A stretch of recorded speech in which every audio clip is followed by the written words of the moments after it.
Take out the wire guide and accessories from the package.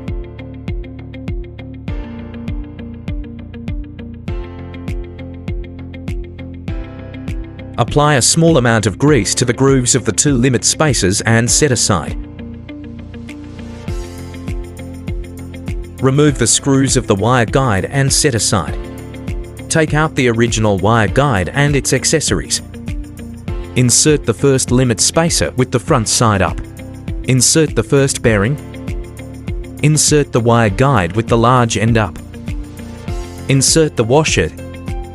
Insert the second bearing.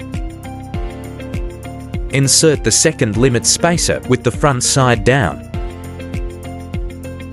Insert and tighten the mounting screws. Done.